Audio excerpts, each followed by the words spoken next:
Adapted to the new frequencies.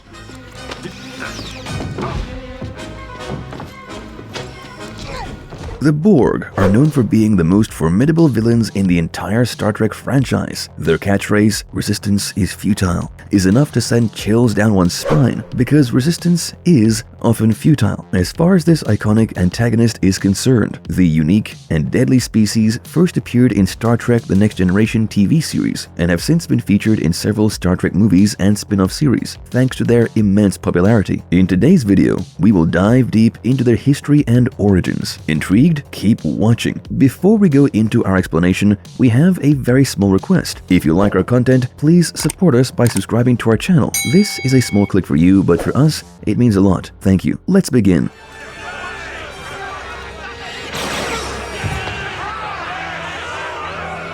A brief history and origins of the Borg species. The Borg were first introduced canonically in the Next Generation Season 2 episode Q Who, and their most distinguishing characteristics were revealed, including their cybernetic and stubborn nature, their connected hive mind, their unparalleled strength, and their interest in acquiring new technologies from other species. Fun fact, the Borg were originally envisioned as a race of insectoids, but were ultimately changed due to the series' financial restrictions. Interestingly, the Borg were supposed to take the place of the Ferengi as the principal antagonists in Star Trek The Next Generation's second season. Coming to their origins, the Borg are no different from other forms of life in the sense that every species must begin somewhere. While there doesn't seem to be as much information regarding their origin as there is for other species, Star Trek has, over the years, revealed a number of intriguing facts about them. The Borg originated in the Delta Sector and took a long time to develop into a living form that merged organic material with technology tools. There is no definitive answer on how the Borg species came to be, although Memory Alpha claims that Borg were created when living things were cybernetically enhanced to the point where they lost their original species identity and transformed into Borg. The hive mind likely began as a means of communication and information sharing, similar to the internet, but as the species came to rely on it more and more, they eventually lost the ability to function without it and evolved into the hive mind. However, this is completely hypothetical and speculation, so take this as you will, maybe with a pinch of salt. If you have any other theory, tell us in the comment section below. Coming back to their origins, by the time major Star Trek events take place, the Borg had already successfully assimilated numerous systems and species, as well as brought to life their technical accomplishments. The Borg began their wider assimilation process in the 15th century. They were said to be in charge of just a few Delta Quadrant systems as of 1484, but by 2373, they were said to have taken over thousands of worlds. The Borg also maintained a foothold in the Delta Quadrant and used transwarp conduits to send ships out into the galaxy. Every fan of Star Trek is definitely aware that the first contact between Vulcans and humans occurred on April 5th, 2063, irreversibly altering the course of Earth's history. Even if some anti-alien humans would disagree with this evaluation, this happy event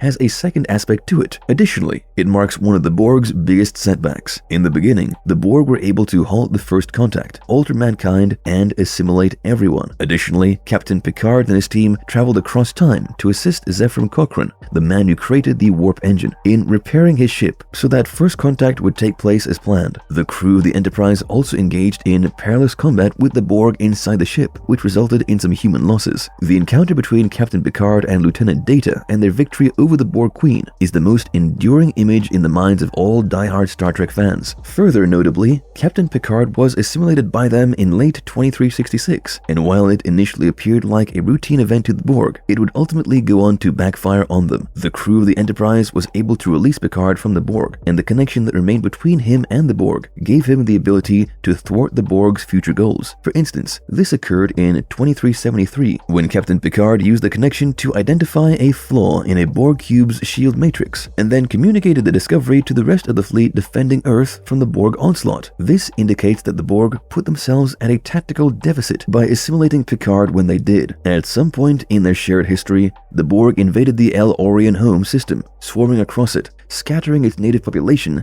and leaving very little of the El-Orion civilization in their wake. The Federation provided assistance to El-Orion refugees, escaping the Borg in 2293. One of these evacuees was Guinan, who would later provide the USS Enterprise D crew first-hand information about the Borg invasion of the El-Orion system during a meeting in the year 2450. These previous occurrences, however, did very little to increase Alpha Quadrant's understanding or awareness of the Borg collective. The Alpha Quadrant finally heard of an alien alien race known as the Borg by the 2340s, which inspired exobiologists Magnus and Aaron Hansen to begin their search for them. Before they and their daughter Annika were kidnapped in the year 2350, their study had brought them as far as the Delta Quadrant. Starfleet was completely baffled by Borg operations in the Alpha Quadrant, notably the assimilations of the USS Tombaugh in 2362 and of outposts near the Romulan neutral zone in 2364. When Q piloted the USS Enterprise D to meet a Borg cube near the J25 system in 2365, the Federation finally learned the truth about the collective, and the Borg have been a regular feature of a horrifying enemy ever since.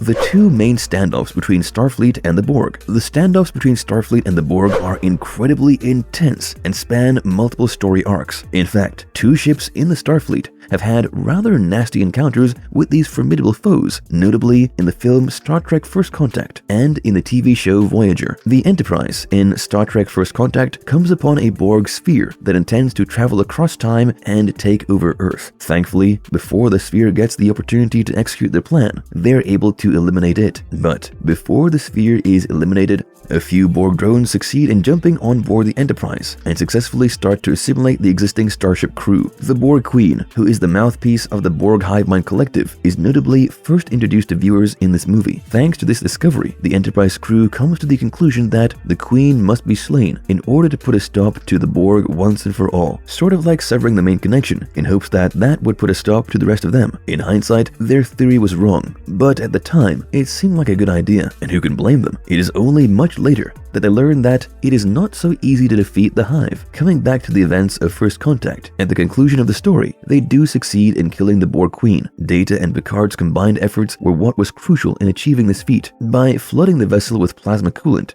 Data obliterated the Borg Queen's biological components. Picard then cut the Borg Queen's synthetic spine. After accomplishing that, the Queen thus suffered a death blow as a result, and she was ultimately destroyed. All the Borg on the Enterprise collapsed and perished after the Borg Queen passed away. As a result, the Enterprise's crew was able to take back command of the vessel. Since the Borg Queen and her drones on the Enterprise perished, it was believed that the Borg had been permanently vanquished. However, that was simply wishful thinking, since the Borg would go on to reappear once again in Voyager. In fact, the spacecraft and its crew run into the Borg in a number of episodes of Voyager, compared to other Star Trek shows in the franchise. This TV series adaptation deals with the Borg extensively. The crew of Voyager runs into the Borg on over 100 occasions. Tough luck, eh? Through a more thorough investigation of the Borg in this series, the intricate nature of the species is more fully shown to the show's viewers. 7 of 9, a crew member, even provided inside knowledge of how the Borg function because she was raised among them after being assimilated as a young child, which adds to their knowledge base about the Borg. Notably, the future Admiral Janeway's contribution in the Endgame series finale is what makes the human race victorious against the Borg. Admiral Janeway managed to speed up the Voyager's return to the Alpha Quadrant. This required the use of a transwarp hub, one of the Borg's modes of transport. The Voyager was able to eliminate the Borg Queen, the Collective, and their transwarp center with the aid of Captain Janeway and her crew. In this show, the Borg Queen truly demonstrated why she was still a powerful foe. However, if you're wondering how she came back after being killed in First Contact, there are certain explanations, not canon however. Most fans like to think that since the Borg Queen is simply a representation of the Borg Collective consciousness, she manifests regardless of death. Coming back to how they were defeated this time around, a neurolytic pathogen was spread to the Borg Queen by Admiral Janeway. The entire Borg Collective was infected by this, acting as a virus. At the end of it all, both the hive mind and every Borg drone looked to have been annihilated. There have been other times that the Borg and Starfleet have had a standoff. However, these two stand out for fans due to how intense and exhilarating they were. It tastes similar to a bird I once ate. What is the culture of the Borg like? So, picture this. The Borg are pretty much like the ultimate hive mind on steroids. They're not your typical species with their own culture and traditions. These guys are all about assimilation and turning everyone else into one big, happy, well, maybe not so happy, collective. Their goal is quite simple, really. They want to achieve perfection by absorbing everything and anything in their path. It's like they're on an endless quest to steal all the knowledge, technology, and distinctiveness they can get their metallic hands on. It's sort of a twisted notion of improving themselves. Essentially, they want to be able to assimilate all life forms in the known and unknown universe into one large hive mind. Now you might wonder, how do they manage to make others join their not-so-exclusive club? Well, this is where the infamous Borg drones come in. These are poor souls who used to be individuals from various species, but have since been turned into nothing more than zombies under the Borg's command. This sort of assimilation is done via their unique cybernetic implants. The Borg communicate by exchanging one another's ideas in a hive mind.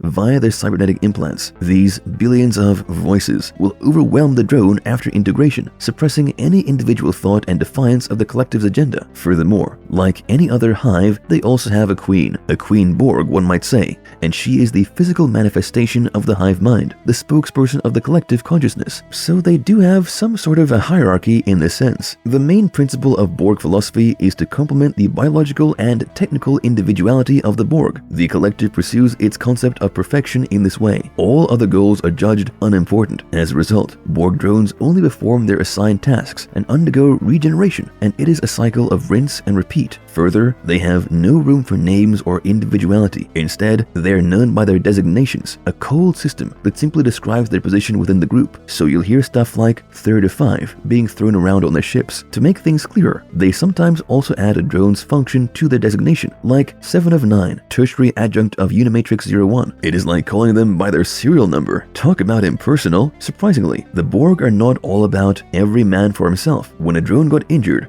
or found itself in distress, other drones would actually lend a helping hand. So even the heartless Borg had a semblance of teamwork and compassion. We saw that in action during episodes like I, Borg and Dark Frontier. But don't be fooled by this little act of camaraderie. If a drone suffered some serious damage and couldn't be fixed up, the Borg didn't waste any time shedding a tear. They would just deactivate it and start scavenging for useful parts. It's like recycling taken to the extreme, but it shows just how ruthless Borg culture is. It is constantly the survival of the fittest in their world. Another interesting aspect is that the Borg are a species known for their selective and indifferent approach toward other civilizations. They typically ignore alien species unless they demonstrate the potential to be a threat or suitable candidates for assimilation. When facing a small group of individuals, the drones attempt to assimilate them without much comment. However, before assimilating larger populations, such as starships or entire cultures, the Borg collectively transmit a standard announcement of their purpose and the futility of resistance. They consider some species unworthy of assimilation, while others are deemed irrelevant or detrimental. Even previously targeted civilizations can be passed over if the Borg face a more urgent threat. When the Borg engage in dialogue, they choose a single drone to represent the collective. For instance, they assimilated Jean-Luc Picard as Locutus, believing that it weakened the Federation's resistance. Later, they also communicate with the Voyager crew through 7 of 9 after Catherine Janeway negotiates a truce without using a neurotransceiver. So, there you have it, a glimpse into the curious customs of the Borg. No names, just designations, a dash of teamwork when needed, and a ruthless recycling policy for the beyond repair comrades. A deadly, endless pursuit of perfection and immense technological advancement. Borg life definitely is not for the faint of heart. Stop! I cannot allow you to interfere with... Exploring the supreme technology of the species. In order to achieve their nefarious goals, the Borg Collective combined technology that has been assimilated from other cultures with the original technology that has been produced within the collective. They had a propensity to scoop away all mechanical components from a planet, leaving huge rips in the surface where the city's remnant road systems should have been. Essentially, they would strip planets of their tech and make it their own. Notably, Borg cubes that weren't working were among the damaged technology that the Borg were known to recover. The entire collective would work together to explore all potential solutions when faced with a problem it could not handle with its current resources or configuration, and then it would put the most effective option into practice. The hive mind is able to develop new technologies and solutions at a rate that would surprise an individual by using the special skills of each drone for any given task. The Borg could typically adapt extremely quickly. The shields would frequently render almost any energy weapon ineffective, and the weapons could frequently rapidly breach almost any barrier or defense. Borg ships are also a testament to their supreme technology. Notably, they lacked a definite bridge, living quarters, or technical division, and were largely decentralized. Each ship's crew of drones operated collectively under the general control of the hive mind. Borg ships' architecture was built of a titanium alloy and was shaped into simple shapes like cubes and spheres due to the collective's contempt for aesthetics. Borg's spacecraft also had the incredible ability to recover from damage rather swiftly. The crew of each Borg spacecraft had access to a vinculum, which was connected to a central plexus that connected the ship to the collective. In addition to warp propulsion, vessels were equipped with transwarp coils that, by opening transwarp conduits, could travel at even higher speeds. Interestingly, a Borg ship would self-destruct when it was seriously damaged or otherwise compromised to stop outsiders from researching Borg technology. Other times, only the highly valuable technology would self-destruct, like when the crew of Voyager initially attempted to seize a transwarp coil. Coming lastly to their infrastructure, every planet that the Borg altered displayed a characteristic environment and infrastructure that had been modified by the previous inhabitants. Similar to their geometrical ships, their buildings were made of simple shapes, but instead of being standalone buildings, they were joined together and expanded upon as needed. The new structures would be connected to the current ones to create a homogeneous compound. These constructions were enormous in size, with interior spaces large enough to accommodate Borg spheres that would dock there. In addition, the Borg built buildings with particular purposes in mind, like the Transwarp Hub. There were 6 such known hubs in the galaxy, which made it possible for Borg ships to spread out quickly to practically everything in it. These transwarp hubs had numerous buildings for opening portals, and interspatial manifolds supported the transwarp conduits inside their corridors. Their technology is unparalleled, and one of the main reasons they are feared across the galaxy. This unique species is rightly seen as one of the most technologically advanced and ruthless aliens in all of Star Trek. Their technological advancement is a testament to how advanced they are, and their hive mind is incredibly scary. What are your thoughts on the Borg? Tell us in the comment section below. And if you liked our content, don't forget to leave a like and subscribe to us if you haven't already. Have a good one and be safe. Thanks everyone.